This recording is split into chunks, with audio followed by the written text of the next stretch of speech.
My sister Helen had different ideas for my wedding day, which was intended to be one of the most joyous days of my life. Helen pretended not to mind when I initially informed my family of my wedding date. "Oh, you're having a small, simple wedding anyway," she replied, smiling casually. "Therefore, if our nuptials fall on the same day, that's okay." I initially believed I had misheard her. However, she had purposefully scheduled her wedding for the same day as mine.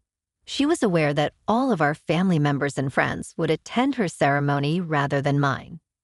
Even though my heart sunk, I remained silent. I ought to have realized that I shouldn't have expected any different from her. After 3 months, the big day eventually came.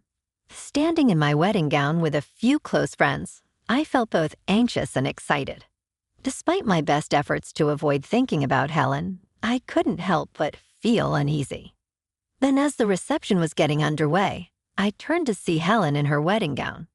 Unable to comprehend what I was seeing, I blinked. "What's going on, Helen? You're here, but why? How did your wedding turn out?"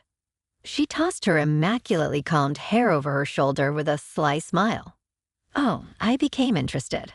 "I came to see for myself because your reception seemed like so much fun." I made an effort to grin while clenching my hands. I wouldn't allow her to ruin my day. "Allow me to take you back to the beginning. Patricia is my name. I have been employed at the same employer since I graduated from high school, and I am currently 29 years old. I began as a junior employee, but after years of diligence and hard effort, I gained respect and recognition at work. Life was fantastic, and I had a great career. I met Ryan 3 years ago. He treated me in a way that no one had ever done before, and he was hilarious and kind. We began dating, and I grew more infatuated with him every day. After that, one night he proposed to me and asked me to marry him. My hands were shaking, my heart was racing, and I briefly believed I was dreaming. "But are you sure?" I spoke without hesitation. "Are you really okay with someone like me?" Ryan gripped my hands in his and gave me a little laugh. "Patricia, you must be the one. Nobody else." I nodded with tears in my eyes. Never had I felt happier. A few days later, Ryan took me to meet his dad and his family. Despite my nervousness, they were friendly and accommodating. His mother grinned and remarked, "Having someone like you as our son's partner makes us very happy, Patricia." I bowed my head slightly, feeling shy. "Thank you for saying that. But honestly, I'm the lucky one."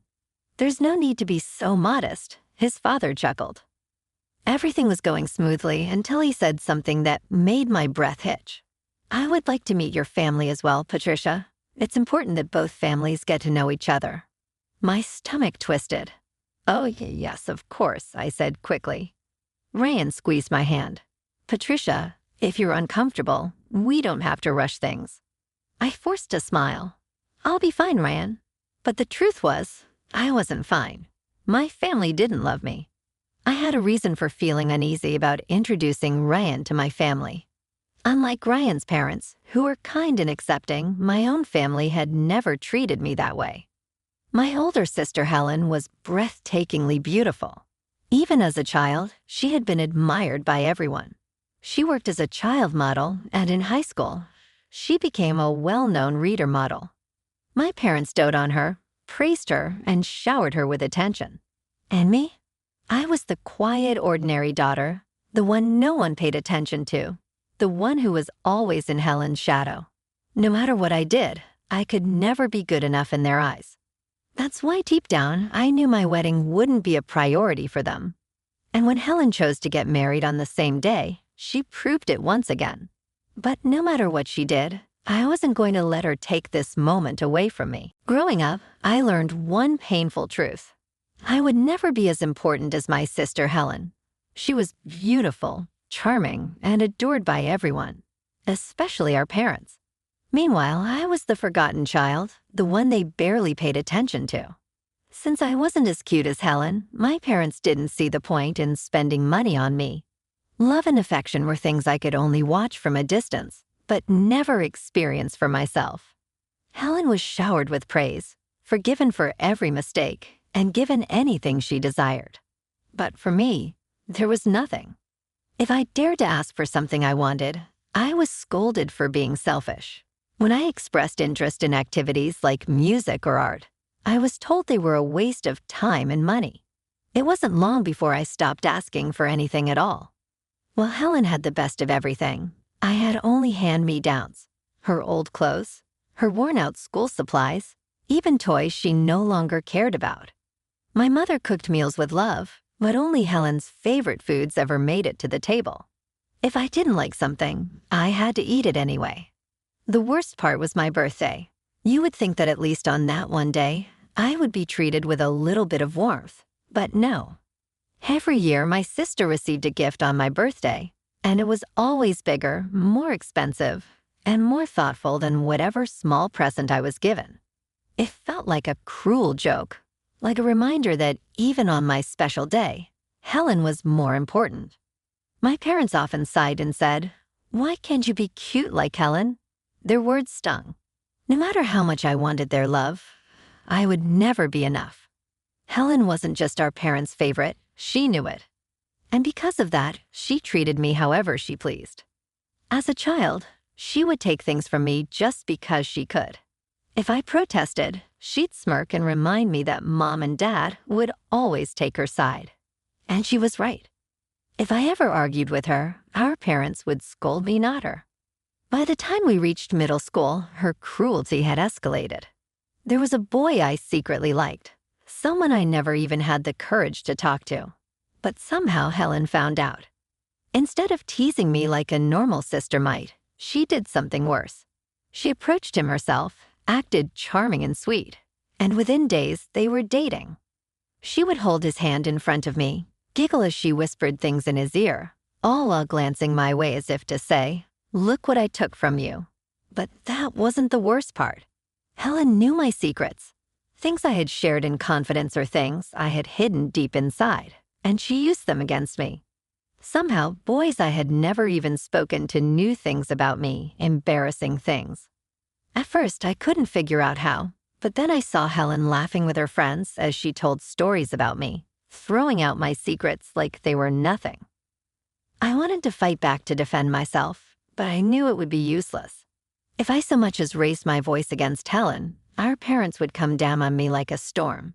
So I learned to endure a lonely fight for recognition because I received no love from my family. I desperately sought validation elsewhere. I turned to my studies, hoping that if I became the best student, my parents would finally notice me. I worked harder than anyone else, staying up late, studying tirelessly, and scoring top marks on every test. One day, after months of effort, I achieved something incredible. I ranked first in my entire grade. My heart swelled with pride, and for the first time in my life, I believed my parents might finally say, "We're proud of you." Excitedly, I ran home to tell them the news, but their reaction crushed me. "Don't stand out in weird ways," my mother said flatly. "It would be embarrassing for Helen if people thought you were better than her." I froze. I had expected indifference, maybe even a half-hearted, "That's nice." But this was worse than anything I could have imagined. That was the moment I realized it didn't matter what I did. I would never be good enough for them. Still, I couldn't bring myself to give up entirely. I loved learning, even if my achievements meant nothing to my family. But I was terrified of being resented even more. So I began intentionally making small mistakes on my tests. I still ranked well, but never too high. Just enough to keep my position around 10th place. The dream that was stolen. Eventually, I managed to convince my parents to let me attend the best high school in town. My argument was simple. It was actually cheaper than some of the other public schools. The only reason they agreed was because they thought they were saving money. But when it came time to go to university, I didn't even get the chance to fight. "We've wasted enough money on you," my parents said. "It's time for you to start working and pay us back." My heart shattered. Unlike Helen, who had everything handed to her, I was expected to give up my dreams. My high school was filled with students who were preparing for prestigious universities. But for me, college wasn't even an option. When my teacher noticed I wasn't applying anywhere, he asked me why I hesitated. But eventually, I told him the truth. His expression darkened, his voice filled with sadness as he sighed. I wish I could help, but it's a family matter. There's nothing I can do. And just like that, my future slipped through my fingers. I had worked so hard, only to be told it was all for nothing. Cutting ties with my family, I felt sorry. "I'm really sorry," my teacher said, looking sad. They couldn't change my situation, but just hearing those words made me feel a little better. At least someone cared. But my teacher didn't stop there. They helped me find a job and even arranged an interview for me at the company I still work for today. I was grateful beyond words. When I told my parents that I got a job, I hoped for at least a small sign of happiness from them. Instead, they barely reacted. "Just make sure you bring in money," they said. That was all. No congratulations, no encouragement, just another reminder that to them, I was only useful if I could provide something. I felt disappointed, but instead of letting their coldness bring me down, I made a decision. I would become independent as soon as possible. I saved every penny, lived carefully, and after a few years, I finally moved out on my own. Once I left, I kept my distance from my family. At first, it felt strange, but over time, I realized I was happier without them constantly bringing me down. Facing my family again, now that I was engaged, the idea of introducing both families made me uneasy. After years of barely speaking to my parents and sister, I wasn't sure how they would react. "It's okay," Ryan reassured me. "Just a simple chat. I don't want you to feel pressured." Hearing his kind words, I decided maybe it was time to see them again. For the first time in years, I went back home to tell my family about my engagement. When I told them the news, my mother barely looked up. So what?" she muttered.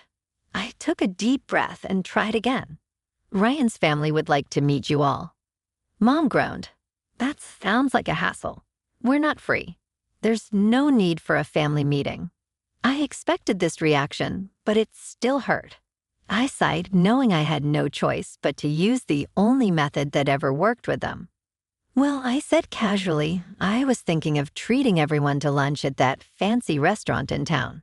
At that moment, Helen, who had been lazily lying on the sofa, suddenly sat up. "Wait, what? That place has amazing food. I'm going." Hearing this, my parents' attitude changed immediately. "Oh, if Helen wants to go, then we'll go too." Just like that, they agreed to attend the family meeting, not because they cared about me, but because of the expensive meal. The day of the family gathering finally arrived. Ryan's parents greeted mine politely, but my family barely acknowledged them. They nodded slightly, but it was clear their minds were on something else, the food. While Ryan and his parents remained polite and mature, I could feel the awkwardness growing. I was nervous, afraid my family would embarrass me. As soon as the food arrived, my parents and Helen completely ignored everything else. "Wow, this looks amazing," my father said, eyes shining. "It smells incredible," my mother added. Helen, too, was busy enjoying her meal, paying no attention to Ryan's family. They made no effort to start a real conversation, but the moment Ryan's parents mentioned Helen, everything changed. Their eyes lit up as they started talking nonstop. "Helen is our pride and joy," my mother gushed. "She was such a beautiful child. Everyone adored her." Helen pretended to be embarrassed.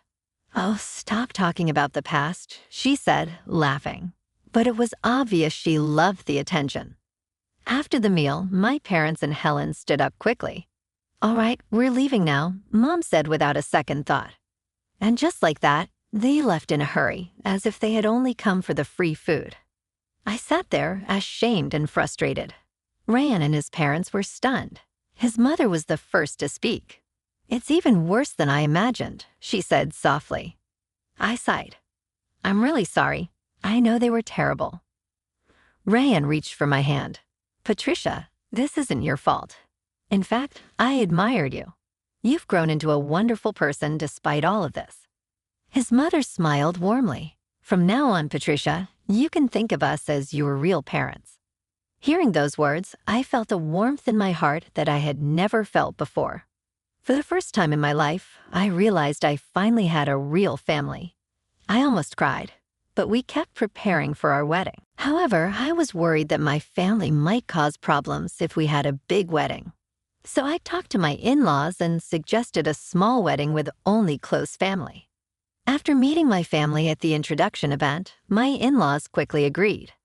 Then out of nowhere, I got a call from Helen. She had never called me before, so I felt a little uneasy. "Hello, what's up?" I asked. "I've decided to get married too." "Huh? Oh, congratulations. I'm planning to introduce my fiancé.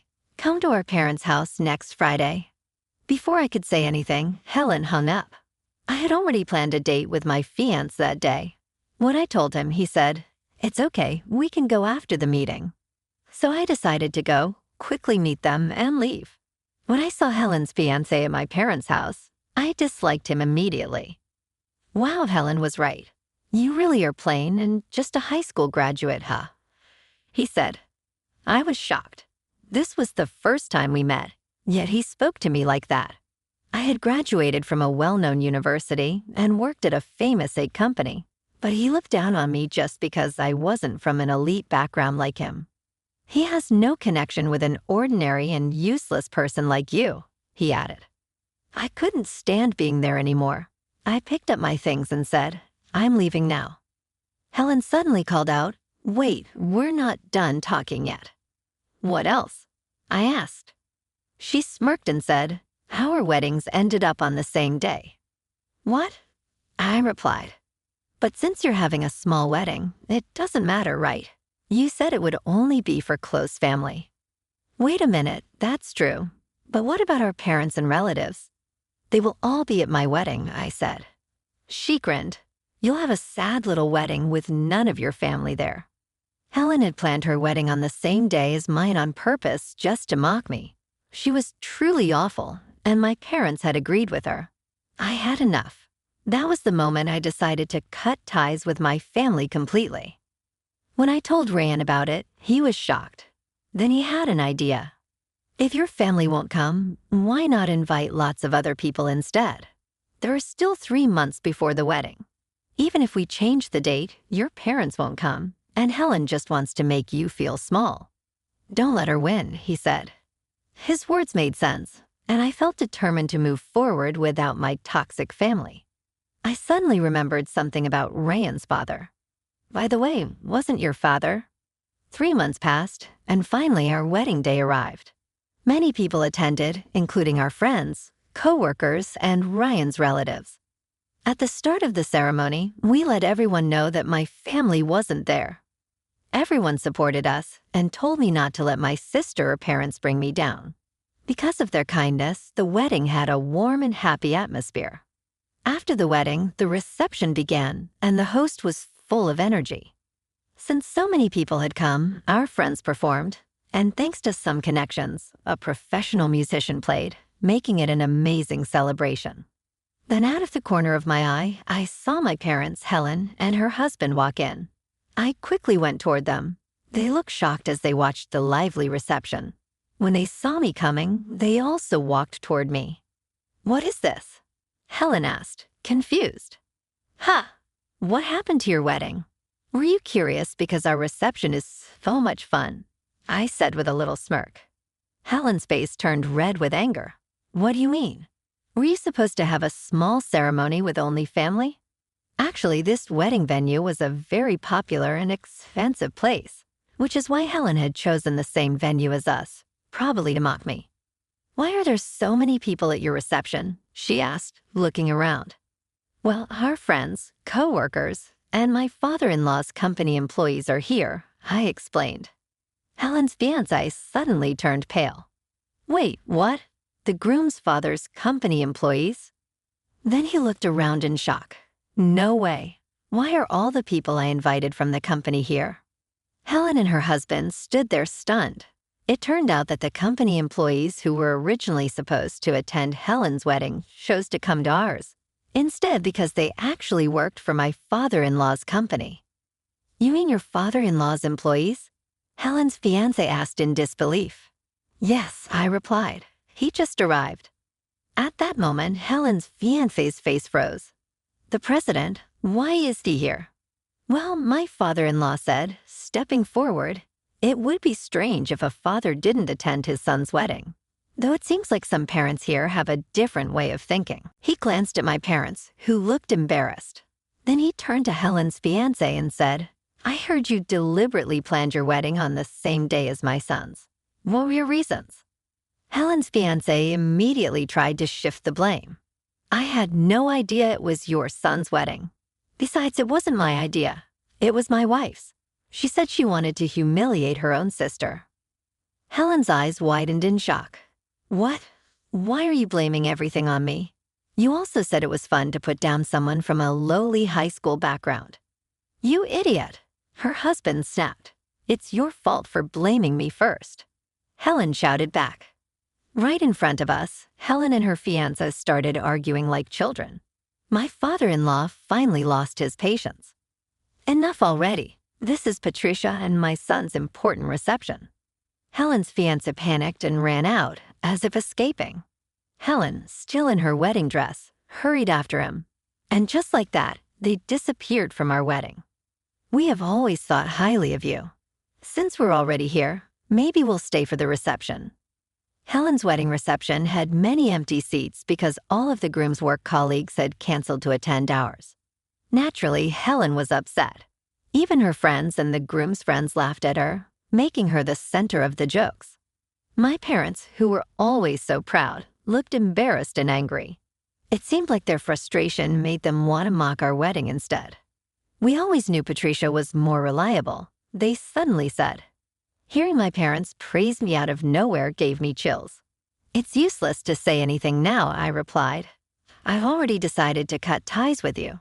Please leave. What? How dare you speak to your own parents like that? Because you're in the way. Leave now.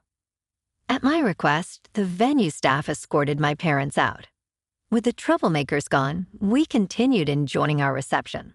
The night was filled with happiness and laughter again.